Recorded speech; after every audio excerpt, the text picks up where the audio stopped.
What happens when two Hollywood legends known for their iconic portrayals of rugged masculinity and unflinching loyalty clash? Not on screen, but in real life. Clint Eastwood, one of the most celebrated filmmakers of all time, recently opened up about John Wayne, and his comments have sparked a firestorm of debate. What did Eastwood say, and how does it shine a light on the deeper, often complicated relationship between these two titans of the silver screen? Let's dive into the unexpected rift that's as dramatic as anything they ever filmed.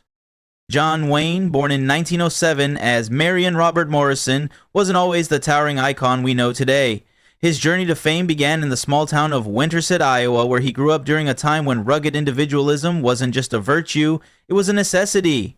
When his family moved to California, Wayne's path to stardom was set in motion. But it wasn't until legendary director John Ford cast him in Stagecoach that Wayne truly became a household name.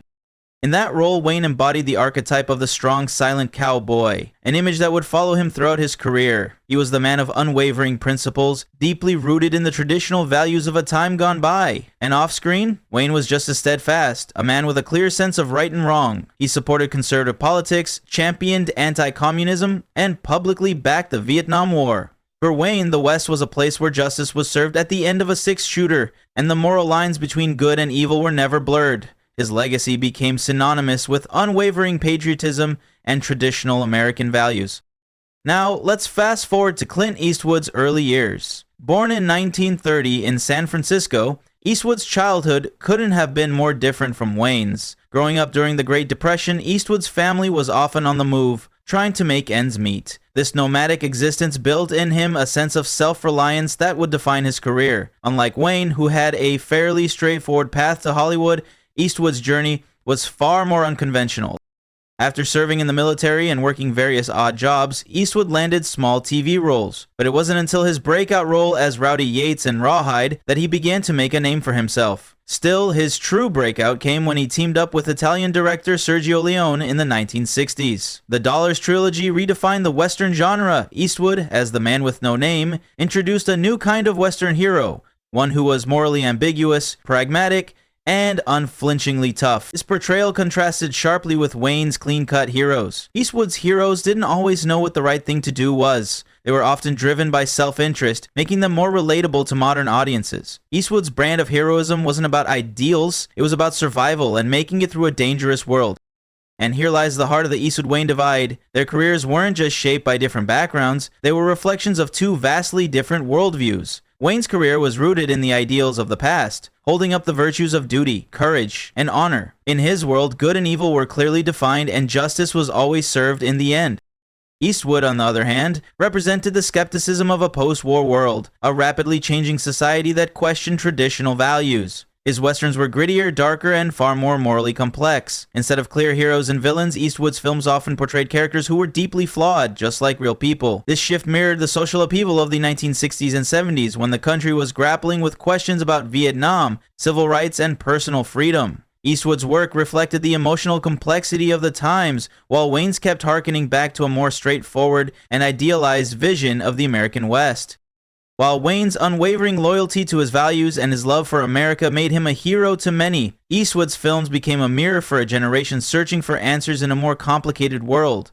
It's no surprise that the two icons, despite both being legendary, saw their approach to filmmaking and their very notions of heroism clashing. But the differences between Wayne and Eastwood weren't just professional, they were personal too. John Wayne's personal life was often just as stoic as the characters he played. He married 3 times and fathered 7 children, but behind the public persona of loyalty and integrity, there were complexities. He had a reputation for being unyielding, combative even, especially when his principles were challenged. But for all his toughness, Wayne was known to have a deep sense of responsibility, particularly toward his children and those he loved.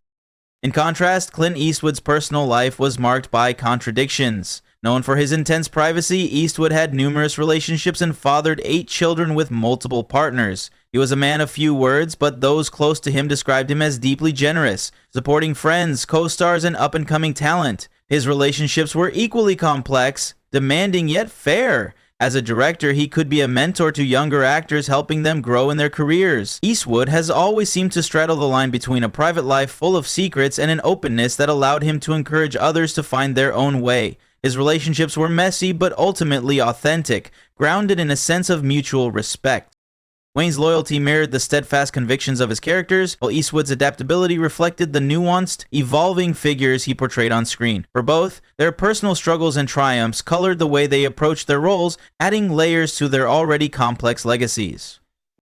In the 1970s, a pivotal moment in the Eastwood-Wayne relationship unfolded. Clint Eastwood approached Wayne with a script for a new film, The Hostile. The script was gritty, morally ambiguous, and unlike anything Wayne had ever tackled, it was a modern take on the Western genre, one that questioned the very notion of heroism. But Wayne wasn't interested.